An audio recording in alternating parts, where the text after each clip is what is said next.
Hello everyone, welcome to No Drop. With me today I have Dani Noguera from Grin27. And today we're going to talk about, they have a ride coming up called Night Ponies, which is on August 19th, meeting up at the Ponies spot, the Griffith Park Pony and Train Rides at 9:30, rolling at 10 p.m. And this one is happening under the supermoon. Is that correct?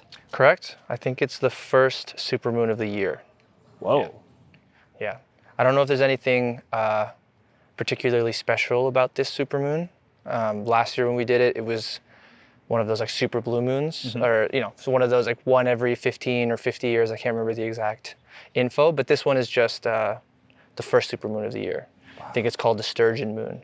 Okay. Which has some fishing history behind it. Some lore. Yeah, some fishing lore behind it. Yeah. Yes. Yeah. So it's the Sturgeon Moon in August. Yeah. Great. Is there anything, any details about the ride that you want people to know about? Let me see. I think for sure safety first. Come with lights, lots of lights. Shout out Nog. They're going to be handing out extra lights there if anyone needs them. So we'll have kind of a backlog of gear that people can use if they don't have any specific lights, or if their lights run out of battery, you can find me. Ride in pairs, especially when you're riding home. Make sure you have a ride buddy. Don't do anything silly. Otherwise, though, it's really just, I guess the only other guideline I would throw out there is once we get to the fire roads and everyone turns their lights off, to try and maybe we'll turn off the music, we'll lower our voices and allow for a bit of a meditative situation to happen. You can still chat and hang out with your friends and stuff, but if anyone is trying to kind of like spend some inner time on that part of the climb, give them some space, and we'll party before and after, kind of, Otherwise, it's just all for... Bookend it with the party. Yeah, exactly. And then you've kind of got more of a communal, introspective moment kind of in the middle. Yeah, ideally. I obviously, if that's not what you want, you can also hang out with your friends and chat and stuff. Yeah. And if people want to, that idea of turning your lights off at night and riding, right? Sounds like such a wild thing to do. And we'll see what it's like that night. Hopefully it will be possible. But I've climbed all of GMR with no headlight under a full moon. Oh, wow. So riding, especially when it's not like descending fast riding and stuff, riding under the light of a full moon, I've hiked the Grand Canyon under the light of the full moon. Wow. So the amount of ambient light that can produce, especially during like a supermoon, I would assume is going to be pretty substantial and hopefully create just a safe environment for everybody. Yeah. Last year it felt that way. Last year we had great visibility. Very much, it's cool because there is enough illumination for safe riding, but there's still this kind of veil after a certain distance, maybe 20, 30 feet, depending on what you can see, where it is still kind of dark. And that gives it for me, almost like a submarine feeling of being underwater, where you only have this certain amount of visibility in every direction, and then the rest is nebulous and kind of unknown. And that makes it pretty exciting, because during the day you could just see, whatever, a kilometer in front of you on an open road or more. Definitely. It seems a little more isolated at night when you're riding, even with a headlight. Yeah. Your world is... Potentially even more so with a headlight, right? You can really, it really kind of blocks out everything outside of the visible light as your eyes adjust to the front lights, but yeah. I'm so excited about this ride because last year, for me, it was the best ride of the year. It was my favorite group ride experience, hands down. What about it? I think showing up to it, for one, having a ride at night through Griffith was really special. Nobody else is really doing that. And showing up, did you get an official head count last year? No. I mean, it was I would close say to 100. 150. No, it seems a little high.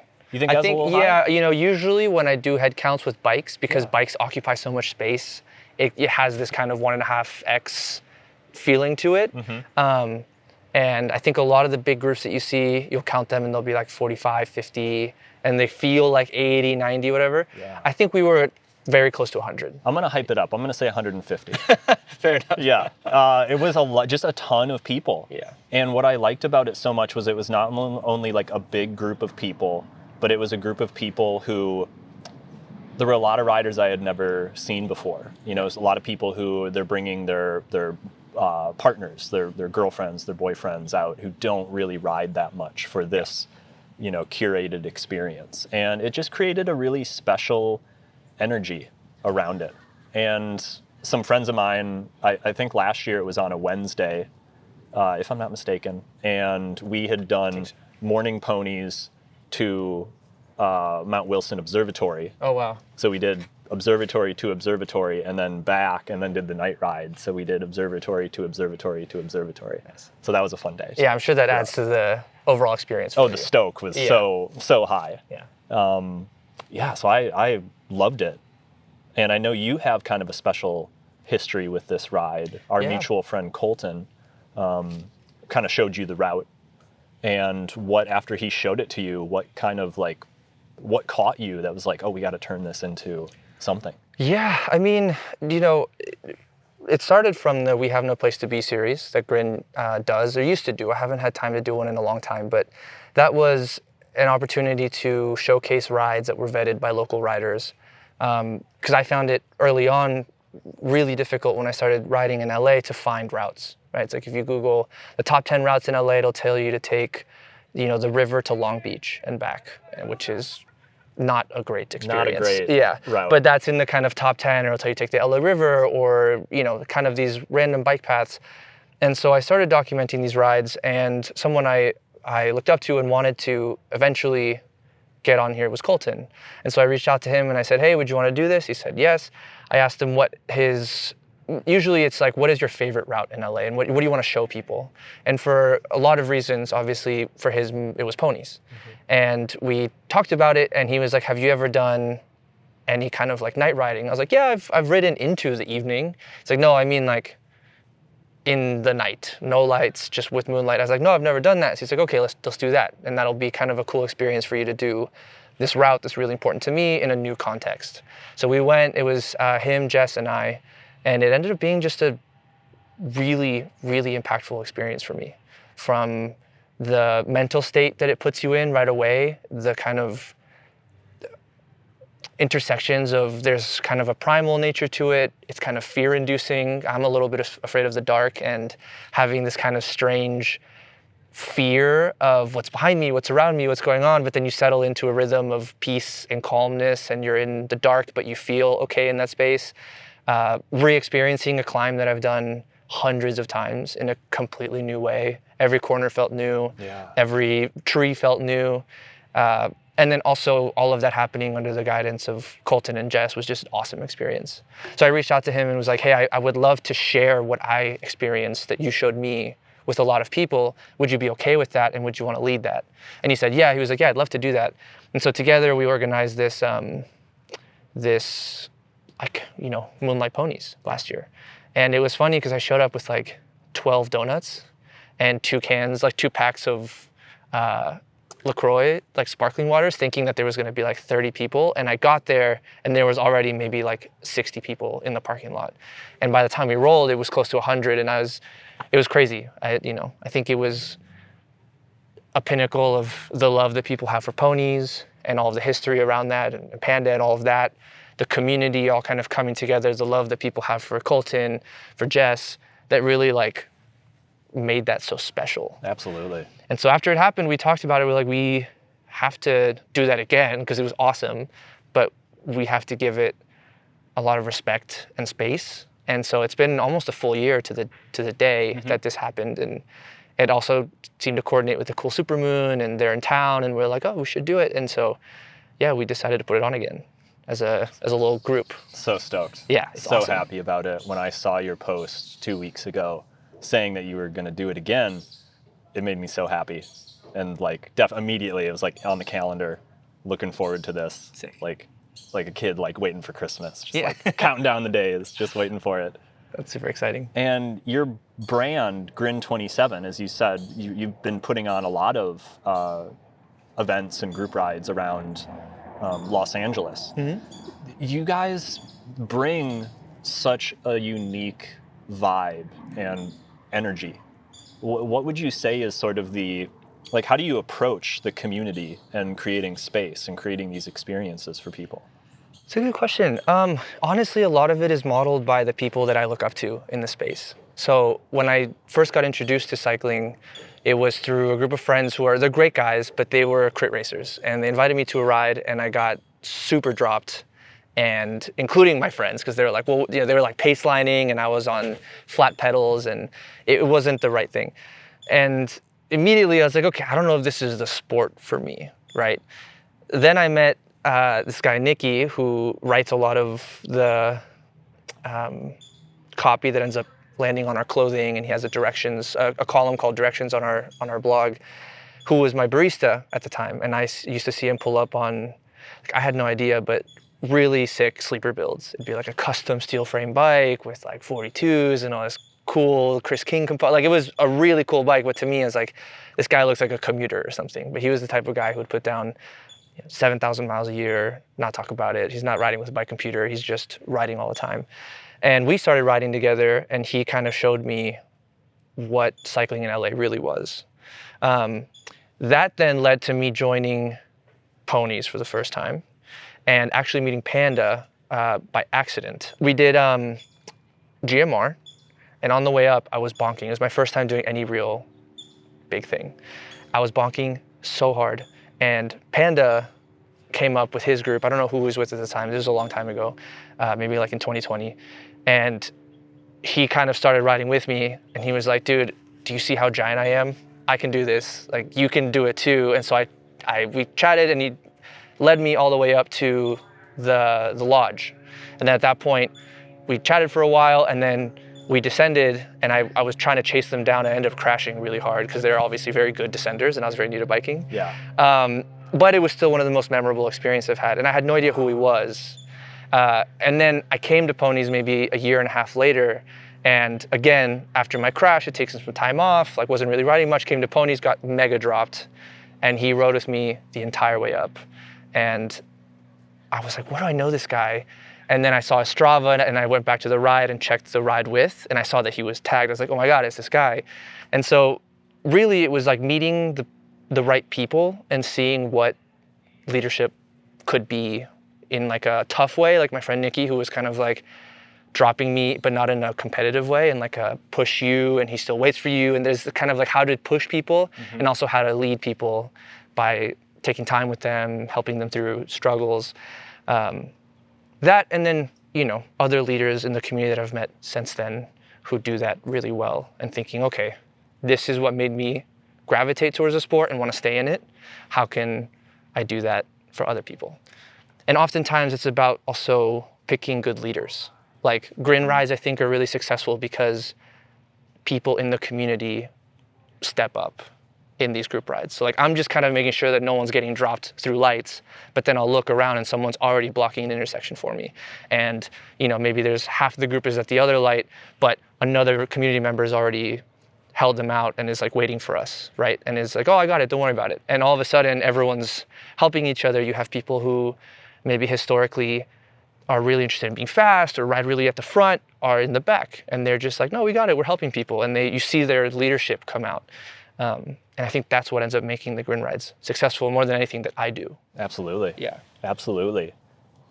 And within that, there's still something unique about the kind of Grin presence. So just sort of like as a brand, the design, the vibe, what is Grin exactly? What is Grin27?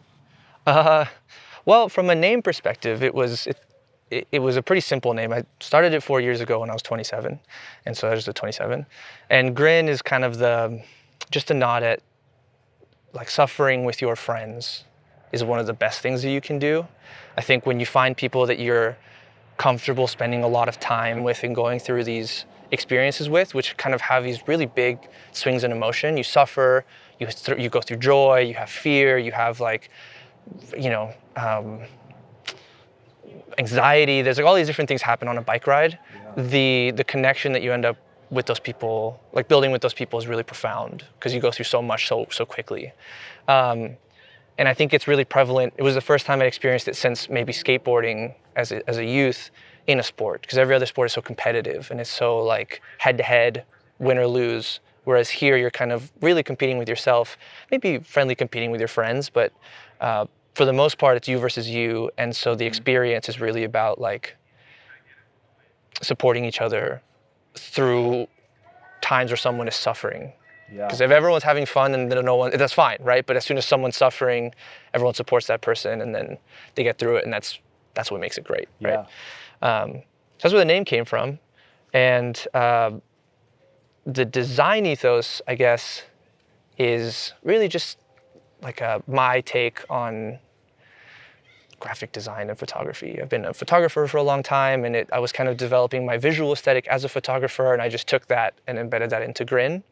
And a lot of what we're doing on the product side is really just like what I would wear. You know, I'd struggled to find clothing that made me excited. A lot of it was very billboardy, very brand forward, very kind of segmented, just like boys wear blue, girls wear pink.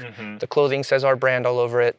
And that's all that really was available. And so we're like, okay, how do we kind of merge those two worlds, right? And obviously we started with menswear because it's a small project. It's just me on the team. And so it was like small amount of budget to start, just enough to make one set of shorts, one set of shirts, and slowly as we sold, take that money, reinvest it into more product, whatever. But now, actually next week, we're launching our first set of unisex clothing, which is really exciting. And is the clothing, because the brand does both cycling specific clothing, but then also more street wear, just general active wear and stuff like that. So the new release, will that be cycling only or? Cycling. Oh, cool. Yeah, because there's no like obviously real identity to clothing outside of cycling space. Like you can wear anything you want and it functions. But within cycling, there's kind of difficult parameters to meet for biological comfort. Right? It's just like, you know, men's and women's chamois pads are different. They're designed differently. They're smaller. They're placed differently on the short. The short has different allocations for different biological needs. You know, sizing isn't one-to-one. It's not like an extra small men's is a women's medium. It's like, you know, there's going to be differences in the averages of body sizes and torso heights and all this kind of stuff. Absolutely. And so it's tough because visually, like, everything that we want to do will just be, there's one design, and then you can order whatever cut fits your body, right?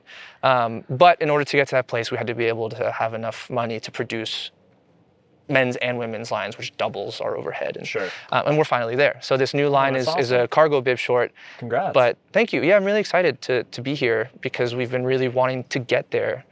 All of our like t-shirts and hats and accessories and whatever have always been unisex, and it's like whoever wants to wear it can wear it. But going forwards, it's really exciting because all of our products will be one design, and then you can just choose the fit that would fit for you. Very cool. Yeah, so that's exciting. And when does that release? That's going to be, crossing my fingers, on Friday the 16th.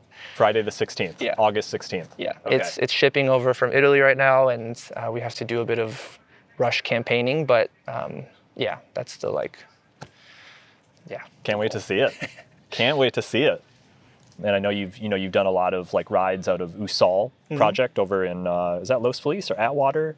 Yeah, technically that building. If anybody's never been to Usal, I'm actually surprised by how many like outdoorsy people I know who have never been there. Yeah, just a very cool outdoor themed. Like imagine if REI was like a pop-up. Yeah, that was like owned by like two people or something. That's kind of the vibe of it. These like hand curated drawn maps. Very cool place. So that seems like a great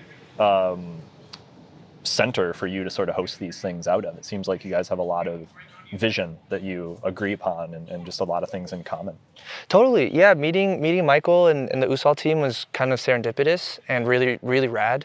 I really believe in what they're doing because I think similar to cycling, but they're outside of cycling, their goal was to make the outdoors more accessible. And I think for a lot of people who engage with the outdoors, that seems redundant maybe. They're like, it is accessible, it's outside.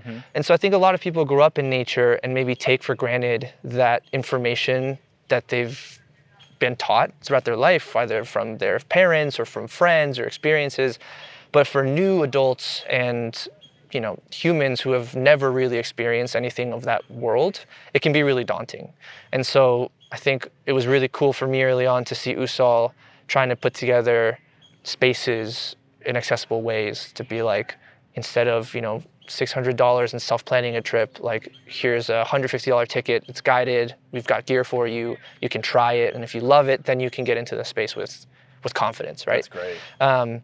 So I was really pumped, and I think it's really cool because they survive off of their leaders. So like people come to them and are like, hey, I do incense workshops, can I do an event with you guys? And they're like, of course, and they give the space, and so people are able to come and build their small brands through Usal. And so that was really cool. I loved that ethos, and I saw that they were not doing any biking stuff yet. It's like, why don't we start doing some biking together? And that's how it started. So we started doing monthly events, and it's grown because I think like as far as cycling goes, their location is so prime. It's like a huge lot. It's gated, so you can put all the bikes in there and not worry about it. You can have water, drinks, food. It's close to the mountains. It's close to the Verdugos. It's close to the river. Yeah. And so it's also kind of functioned fantastically as a starting point for stuff, just from like a location standpoint. Yeah. So it kind of ticks all the marks, Yeah, absolutely.